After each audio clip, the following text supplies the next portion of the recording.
Sebuah kisah epik tersembunyi di balik reruntuhan kerajaan Majapahit. Di bawah bayang-bayang Putri Campa, seorang wanita yang membawa pesona tak tertandingi dan pengetahuan agung.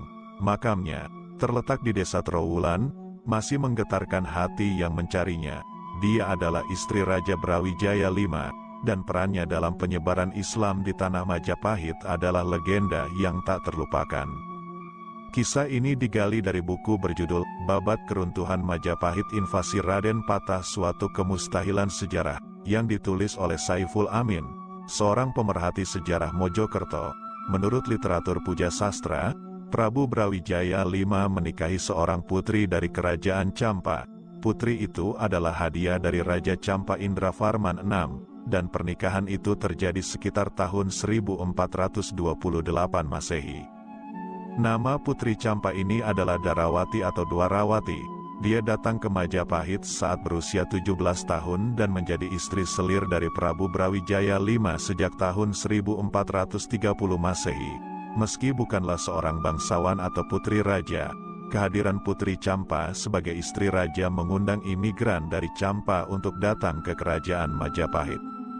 Para imigran Muslim ini memasuki Majapahit pada tahun-tahun 1476 sampai tahun 1478 Masehi. Agama Islam telah dianut oleh sebagian kecil masyarakat Campa sejak abad ke-11, berkat kedatangan para pedagang dari Arab dan Persia ke wilayah tersebut. Di antara para imigran asal Campa, terdapat ulama-ulama besar seperti Raden Rahmat atau Sunan Ampel, ayah dari Raden Rahmat Makdum Brahim Asmara atau Ibrahim Asmara Kandi, Raden Santri Ali, Raden Ali Murtolo, dan Raden Burereh. Kedatangan imigran Muslim dari Campa ini tercatat dalam berbagai karya sastra Jawa, Madura, dan Sunda. Baik dalam bentuk babat maupun serat, mereka datang untuk menemui kerabat dekat mereka yang merupakan istri raja, Putri Campa, dan mencari suaka politik, karena kerajaan mereka telah hancur akibat serangan dari kerajaan Kochi. Makdum Brahim Asmara, ayah Raden Rahmat, adalah pemimpin kelompok imigran Muslim dari Campa. Dia adalah keturunan Nabi Muhammad yang menikah dengan seorang wanita Campa. Makdum Brahim berasal dari Tiulen, sebuah kepulauan di timur Laut Kaspia, yang masuk wilayah Kazakhstan dan timur barat Laut Samarkand. Sebelum mencapai ibu kota Majapahit, rombongan imigran singgah di Palembang. Pada saat itu, Palembang dipimpin oleh Adipati Arya Damar. Persinggahan mereka di sini mengubah sejarah, karena Arya Jinbun, putra Raja Brawijaya kelima dari selir asal China, memeluk Islam.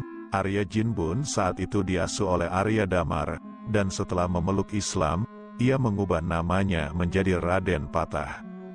Raden Patah, yang saat itu berusia sekitar 30 tahun, memimpin rombongan imigran Muslim ke ibu kota Majapahit.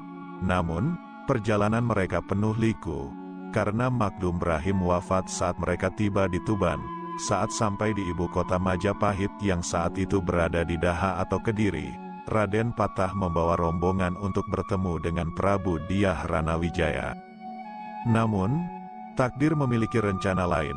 Putri Campa yang menjadi tujuan mereka telah meninggal dunia pada usia muda, saat berusia 35 tahun pada tahun 1448 Masehi atau 1370 Saka.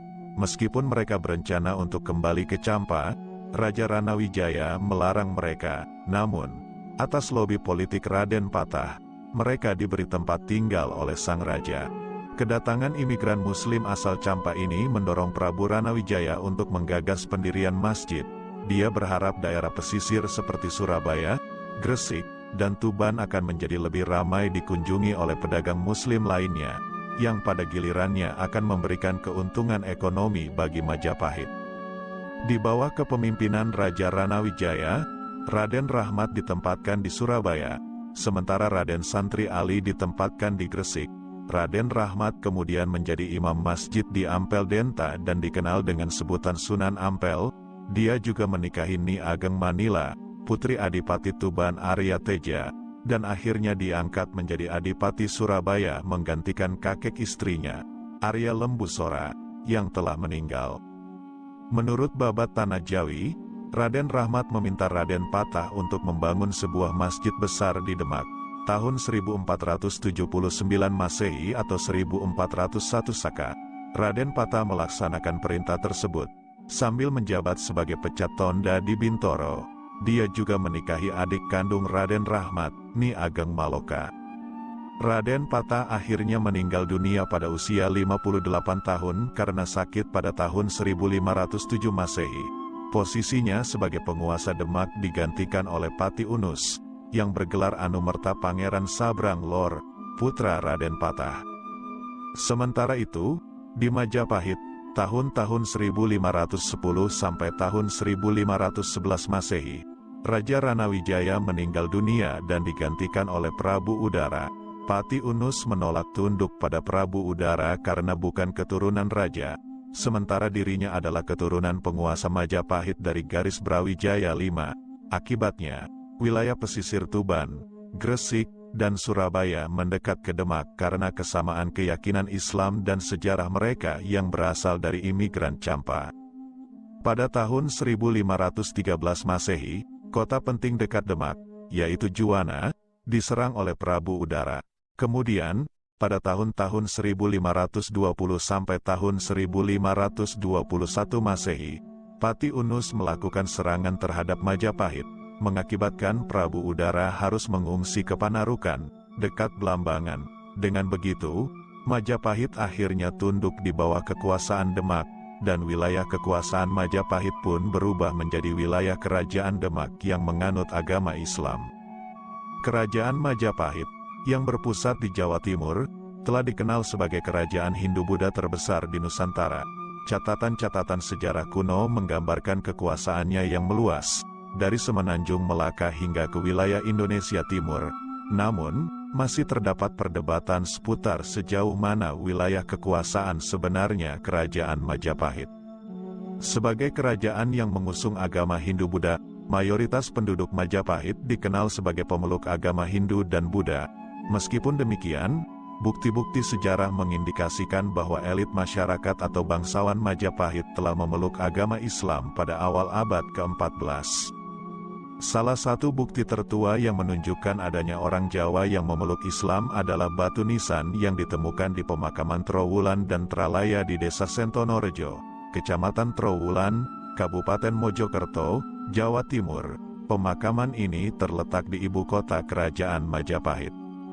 Di antara batu nisan yang ada di pemakaman Trowulan, terdapat batu nisan kuno milik seorang Muslim, yang tertulis tahun 1290 Saka atau 1368 Masehi. Ini hanya salah satu contoh, karena masih banyak lagi batu nisan Muslim lainnya yang ditemukan di sana. Batu nisan ini memiliki makna sejarah yang sangat penting. Mereka menunjukkan bahwa bangsawan Jawa pada masa itu mengakomodasi masyarakat yang telah memeluk agama Islam, meskipun kerajaan Majapahit yang menganut agama Hindu-Buddha sedang berada di puncak kejayaannya. Pada masa tersebut, kerajaan Majapahit mencapai puncak kejayaannya di bawah pemerintahan Maharaja Sri Rajasanagara, yang dikenal dengan sebutan Raja Hayam Wuruk, yang berkuasa dari tahun 1350 hingga 1389 Masehi. Di bawah pemerintahannya, Majapahit mencapai kejayaannya yang luar biasa. Raja Hayam Wuruk diabadikan dalam syair epik Desawarnana, yang lebih dikenal dengan nama Nagara Kertagama, yang ditulis oleh seorang Buddhis bernama Empu Prapanca pada tahun 1365 Masehi. Dalam pembukaan karya ini, Raja Hayam Wuruk digambarkan setara dengan Siwa dan Buddha, bahkan sebagai perwujudan tertinggi dari agama atau filsafat apapun. Nagara Kertagama juga memaparkan gambaran yang memukau tentang istana kerajaan Majapahit, mengisahkan tentang raja-raja, biksu-biksu, tata kelola kerajaan, istana, dan desa-desa di dalam kerajaan ini. Namun, ironisnya, tulisan dalam Nagara Kertagama tidak mencantumkan keberadaan Islam di tanah Jawa. Meskipun begitu, bukti-bukti yang telah ditemukan menunjukkan bahwa anggota keluarga kerajaan Majapahit ada yang telah memeluk Islam. Ini membuka sebuah jendela rahasia tersembunyi dalam sejarah kejayaan Majapahit, yang lebih kompleks daripada yang terlihat pada permukaannya. Jejak Islam dalam kejayaan Majapahit adalah salah satu contoh bagaimana berbagai agama dan budaya dapat saling berdampingan dalam sebuah kerajaan yang luas dan beragam. Keberanian bangsawan Majapahit untuk memeluk Islam menambahkan nuansa kekayaan budaya yang tidak dapat diabaikan dalam sejarah Nusantara. Sejarah panjang kerajaan Majapahit di Nusantara memiliki banyak misteri yang belum sepenuhnya terungkap, termasuk jejak penyebaran Islam di dalam lingkup kerajaan tersebut. Kompleks makam Troloyo di Desa Sentonorejo, Kecamatan Trowulan, Kabupaten Mojokerto adalah saksi bisu dari masa lalu yang menyiratkan bahwa Islam pernah berkembang di sini. Lokasinya yang dekat dengan kawasan Trowulan, wilayah kekuasaan kerajaan Majapahit, memperkuat dugaan bahwa Majapahit mungkin telah menerima pengaruh dari agama Islam. Dalam kompleks ini, kita dapat menemukan 19 nama tokoh Islam yang dimakamkan, termasuk Syekh Jamaluddin Al-Husain Al-Akbar, yang juga dikenal sebagai Sayyid Husain Jumadil Kubro, yang disebut sebagai pusat dakwah para wali Songo.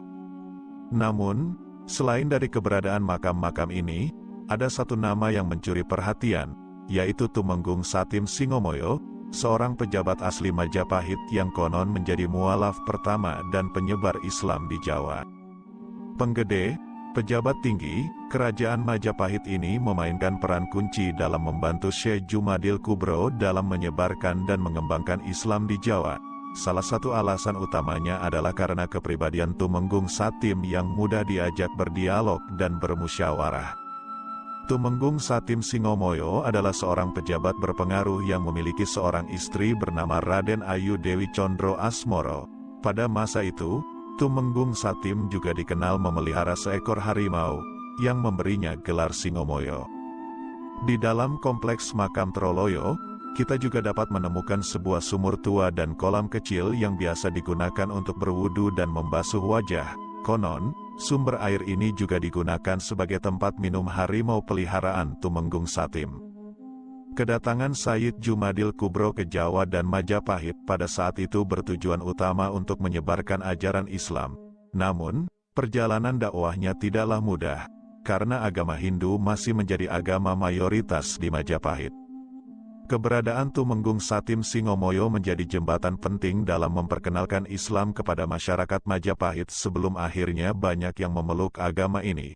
Tumenggung Satim didampingi oleh dua orang santri, yaitu Raden Husain dan Imamuddin Sofari, yang ikut dalam upaya penyebaran agama Islam. Makam Tumenggung Satim saat ini ditandai oleh tumbuhan pohon jati. Meskipun seiring berjalannya waktu, beberapa pohon seperti aspak dan beringin tumbuh di sekitar makam ini. Keberadaan makam ini menjadi saksi bisu yang mengungkapkan perjalanan unik Islam di dalam kejayaan Majapahit, sebuah bagian yang belum sepenuhnya terungkap dari sejarah yang kaya Nusantara. Kesimpulan dari kisah ini mengungkap kisah tersembunyi di balik keruntuhan kerajaan Majapahit dan peran penting Islam dalam perkembangan sejarahnya. Kisah dimulai dengan Putri Campa, istri Raja Brawijaya V, yang memiliki pesona tak tertandingi dan pengetahuan agung. Kehadirannya memikat imigran Muslim dari Campa ke Majapahit, yang memainkan peran kunci dalam penyebaran Islam di wilayah tersebut. Imigran Muslim dari Campa datang ke Majapahit pada akhir abad ke-15 dan membawa agama Islam. Mereka mencari suaka politik setelah kerajaan Campa hancur akibat serangan dari kerajaan Kochi. Kedatangan imigran Muslim ini mendorong Raja Ranawijaya untuk menggagas pendirian masjid di daerah pesisir seperti Surabaya, Gresik, dan Tuban. Ini menciptakan hubungan antara Majapahit dan komunitas Muslim. Tokoh-tokoh Muslim seperti Raden Rahmat, Sunan Ampel, memainkan peran penting dalam menyebarkan Islam di Jawa Timur. Mereka ditempatkan di berbagai wilayah dan menjadi pemimpin komunitas Muslim.